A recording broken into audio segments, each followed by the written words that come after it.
Hello everyone and welcome to a new episode of Let's Play Forge. The previous episode we traveled to a new world. Now we are in the world called Homelands, and now we have an entirely new set of opponents, which I'm very fucking thankful for. Let's play with a random opponent. I'm genuinely enjoying the way these things are working out for us. So right now we're playing against Autumn Willowfield. We will be going second because we lost the coin toss. I don't like this first hand, so I will mulligan. I like this a bit better. Let's remove Blinding Fog from our hand for now. Yes, I will keep this. This is an acceptable hand to start off with. He will summon a Spectral Bears, which is a 3/3 creature with the ability of if Spectral Bears is declared as an attacker and defending player controls no black cards, it does not untap during your next untap phase. Okay. Let's summon Initiate's Companion now. He will summon a second Spectral Bears. Okay, that's fine, I think. I will not attack him just yet, just so that I would have a creature to block him with. Okay, so now he's attacking me with both Spectral Bears. I will try to block one of them with my Initiate's Companion. And now he's summoned Willow Priestess, which is a 2/2 fairy creature with the ability of, for tapping, take a fairy from your hand and put it directly into play as though it were just summoned. And for 1 green mana and 2 other mana, target green creature gains protection from black until end of turn. That won't impact me because I'm using a fully green deck right now. Let's summon a giant spider to be able to defend ourselves with. He summons a Roterotafter, which is a 0/2 flying creature with the effect of, for 2 mana, it gets +1/+0 until end of turn. You cannot spend more than 4 mana in this way each turn. Okay. Now, do I have anything to attack him with? I don't think I do. I need more mana to summon the creatures I'm really interested in. Let's finally summon a Scaled Behemoth on our side of the field. And this is where things get really interesting. My Scaled Behemoth is a 6/7 crocodile creature, which is hexproof, which means this creature cannot be the target of spells or abilities your opponent controls. Now he taps Willow Priestess in order to put a fairy creature from his hand directly into the field. And he summons an Ebony Rhino as well, which is quite unfortunate. Let's summon a Sifter Worm, which is a 7/7 worm creature with the ability of Trample, and which also has the ability of, when Sifter Worm enters the battlefield, scry free, then reveal the top card of your library. You gain life equal to that card's converted mana cost. That's cool. Let's summon this. And this means that we need to select something from our hand which has the biggest mana cost. Let's go with Bramblewave Behemoth because that has a converted mana cost of 6, which will heal us for 6, which is quite nice. Let's now attack him with our Scaled Behemoth.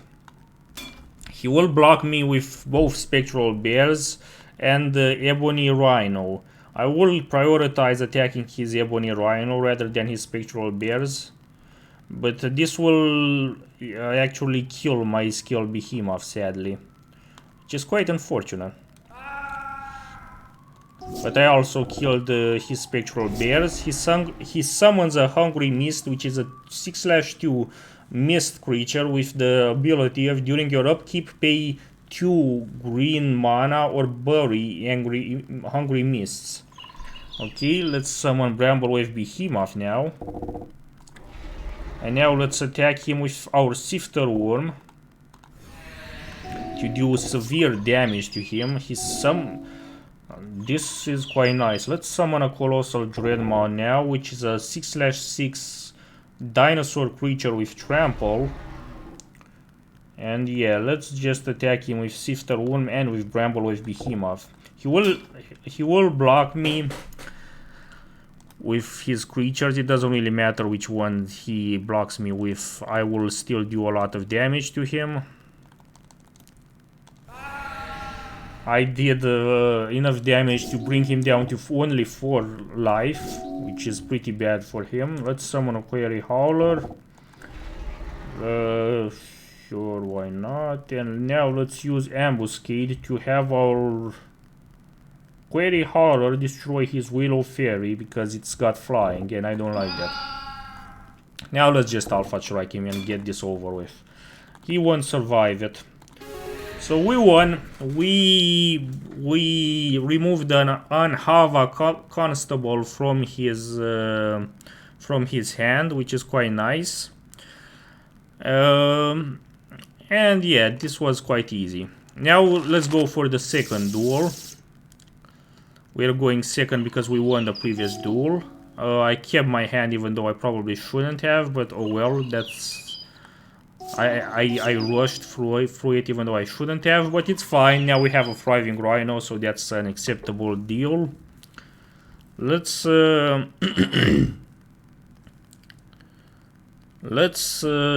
there's nothing we can do just yet, so let's just end our turn. He will summon an Unhava Constable right now, which is a bit annoying. Let's summon Thriving Rhino at this point in time, which is a 2/3 Rhino creature with the ability of when Thriving Rhino enters the battlefield, you get 2 energy counters, and whenever Thriving Rhino attacks, you may pay 2 energy counters. If you do, put a +1/+1 counter on it. And Unhava Constable is a 2/1 Constable creature, which has the ability of Unhava Constable has toughness equal to 1 plus the total number of green creatures in play. And this means that his toughness will keep on updating depending on how many green creatures are on the field each and every time, which is annoying. Now let's, yeah, there's nothing else we can do this turn, so let's end our turn. He casts Roots, which is an enchant creature card, which has the ability of tap target creature without flying. That creature does not untap during its controller's untap phase, which is annoying. Let's yeah, not much we can do at this point. Let's end our turn. He will attack us again with his creature, and he will also summon Hungry Mist, which is annoying. Let's summon Resilient Kenra to have something to block him with.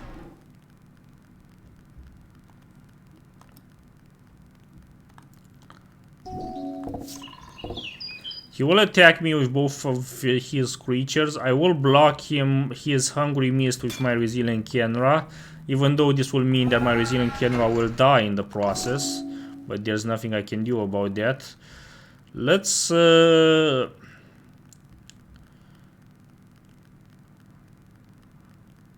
summon let's cast a Cartouche of Strength on my Thriving Rhino to give it +1/+1. And have it be stronger. And now let's also cast... oh, we cannot cast Ambuscade because we don't have the mana anymore. We will not have him attack anything just yet. We will let this slide. Let's summon a Query Howler finally. Query Howler is a 4/3 creature which has the ability of when Query Howler enters the battlefield, for each kind of counter on target permanent, put another counter of that kind on it or remove one from it. I will use it to remove one of the -1/-1 counters from Thriving Rhino to give it a bit of a boost, although not by much. I will block his Ebony Rhino with my Query Howler. This is difficult, man. This is really fucking difficult. I don't have the mana to do anything, which is quite sad. Let's cast an Ambuscade on our Thriving Rhino to attack his Hungry Mist and remove it from play, but that won't do me much good. We finally got a really good 1 forest card, but it's a bit too little too late. We will not be able to defend ourselves because now he can just attack us with what he's got and he would have won. So that was a bit annoying, but let's see if we can counter him this time around.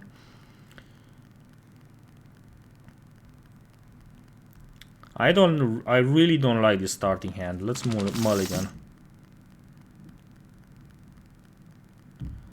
I really don't like this starting hand either, so let's mulligan again.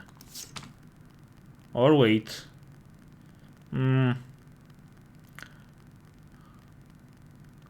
Hard to say. Okay, you know what? I won't mulligan this time. Let's give him the benefit. Let's give him a chance. This is fine. He will summon a Willow Fairy at this point, which is a 1/2 fairy creature with flying. That's annoying. He will attack me with that, and he will also summon an Anhava Constable again.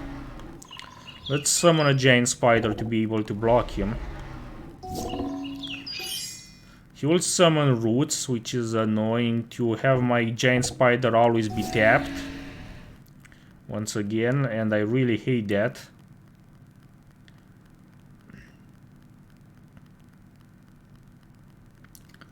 Let's summon a thriving rhino.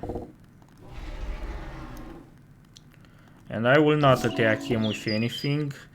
He will continue to attack me with his Willow Fairy because he has the ability to, and that's annoying. But I will use my Cartouche of Strength to equip my thriving rhino and have it destroy his Willow Fairy so that I will be able to block him after some point.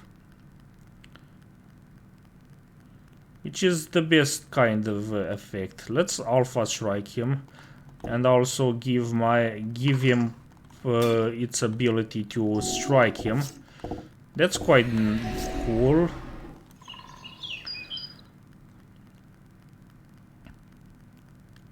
Let's use Ambuscade on Thriving Rhino to attack his Hungry Mist, to remove it from play, and also let's summon an Initiate's Companion to defend ourselves with. Because we need as much defense as we can get.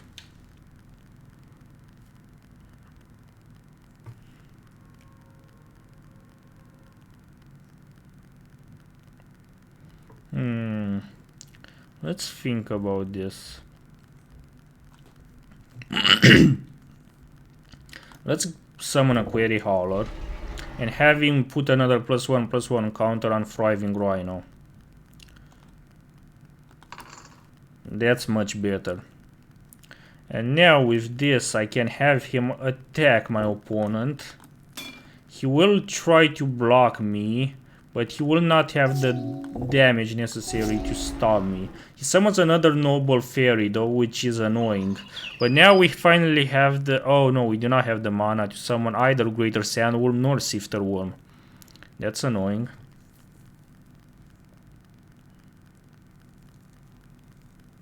That's really annoying.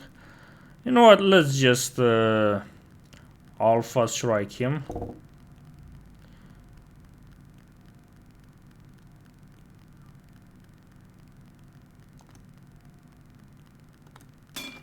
So he will block me with his Fairy Noble and with his Anhava Constable. And specifically his Anhava Constable will block my Thriving Rhino. So now I will cast Gift of Growth on my Thriving Rhino to give it +2/+2 so that it's strong enough. No, +4/+4 so that it's strong enough to destroy his Anhava Constable.